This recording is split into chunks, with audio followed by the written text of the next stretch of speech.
Hello, humans. It's good to see you again. It's early April sometime. I've forgotten dates. We've been out for so long, we've forgotten dates. I'm not complaining. I enjoy the time off. I'm trying to make the most of the time, getting a lot of work done, fixing up the house dressing, and all that good stuff. Yeah. It's about 9:30.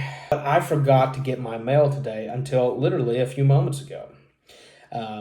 So yeah, just forgot that, I have a box outside just for mail. So thought about it and decided to put on some house shoes and break quarantine and walk to the end of my driveway. It is time for another box opening.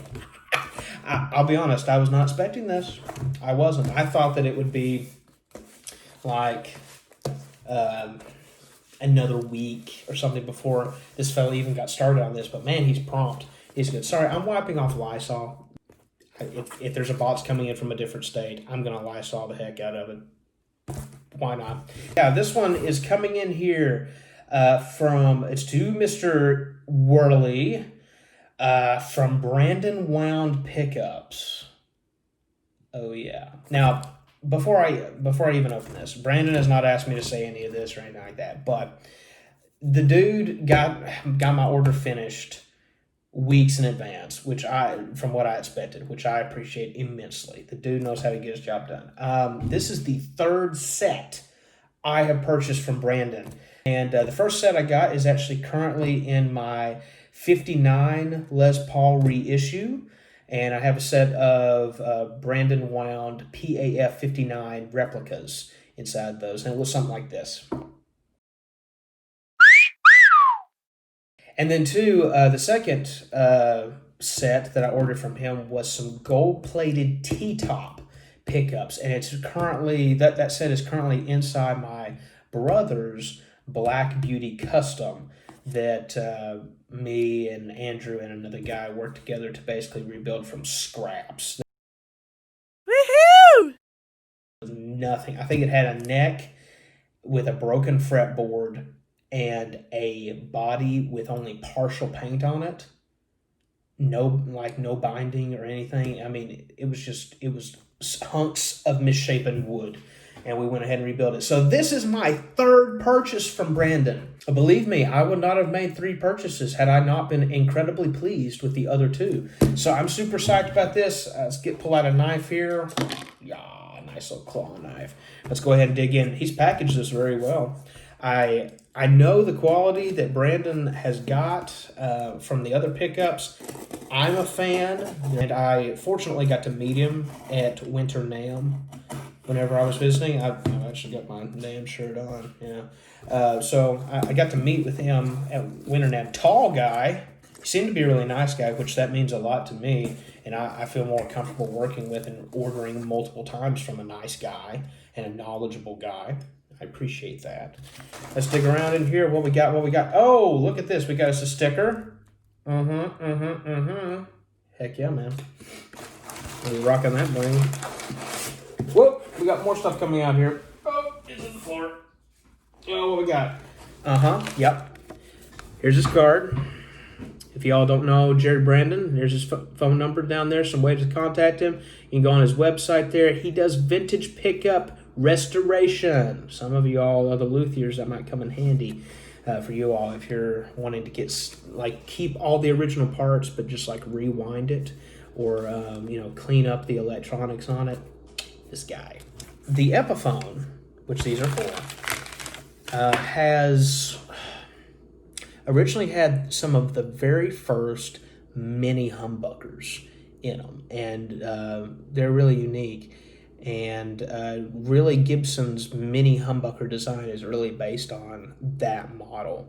And so I had to get something along the lines of a mini humbucker, but I really liked some of the sound and tone qualities and the look of Firebird pickups, which are using mini humbuckers as well. So had a special request that I put into Brandon, which he was super nice, and he was like, yeah, sure, man, whatever. And here they are. Here's one. I got 3 of them here, and we're going to unroll. Look at that. Look at the packaging. Look at this. Look at this. So here's the back side. He's got plenty of lead cable on here, and I'm going to need it. This is a big bodied guitar. And then on the front, There it is. Oh, look at that. Oh, it's shiny! I'm going to smudge it so much. I love smudging shiny things. I just want to touch it all the time. But anyways, that's what it is. And he's got it marked here. What does it say here? This is the neck.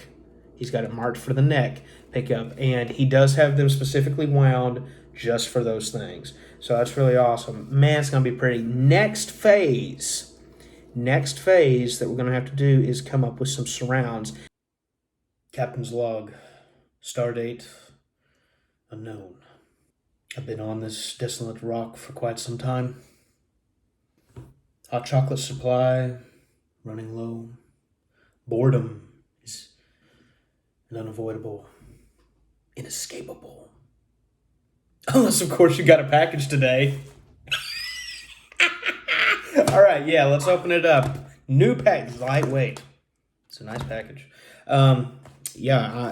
Last we left off here, I was needing some pickup rings.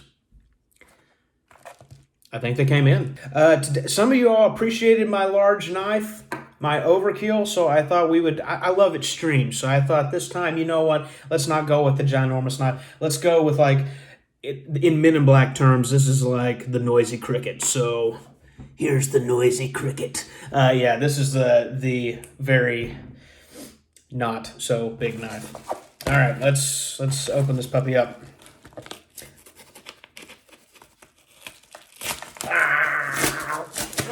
Okay, got it.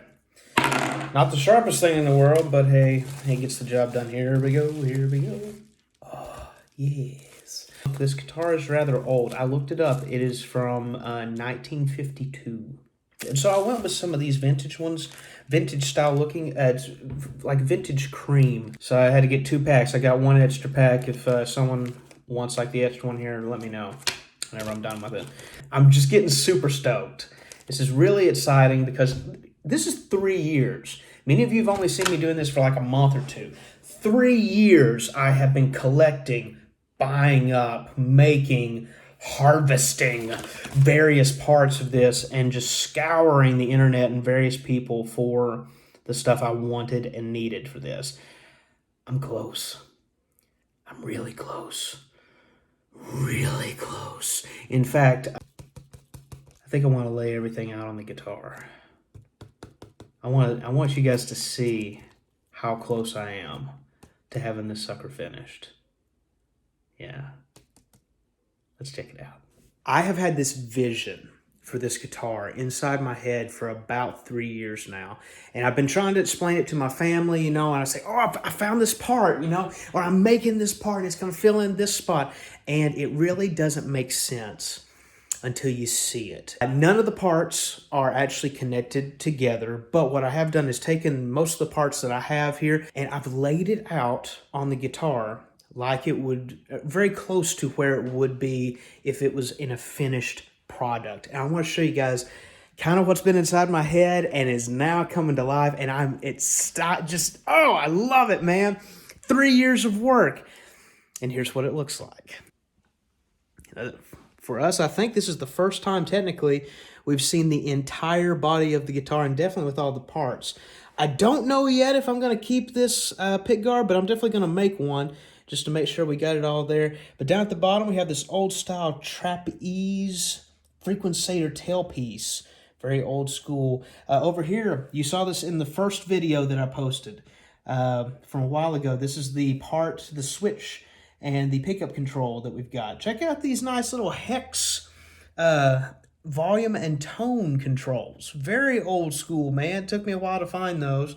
And here we go. Here's our new bred and wound pickups with the new surrounds now in place. I am pleased. And you saw us also working, if you watch some of the other videos, about getting the custom fit on top of that. And then check out this fretboard. Original rosewood fretboard. We've got our side dots. You saw that, but it was covered up with tape whenever I was actually showing you guys this. Man, it's beautiful stuff. It's beautiful. Now, the part I don't have in is the tuners. I do have the tuners. I'll put them in last once I've got all the other parts. What I thought I'd kind of do here to kind of end the video is give you a little brief history. And before I really do that, I need to thank Terry House. that goes to church with me. He gave me this book, and it's basically just like the entire history of guitars, from like early lute style stuff from the medieval time all the way up to modern day. And inside the book, I've been using this to help with the research. And it has a whole dedicated chapter to Epiphone. And lo and behold, wouldn't you know it? Looky here.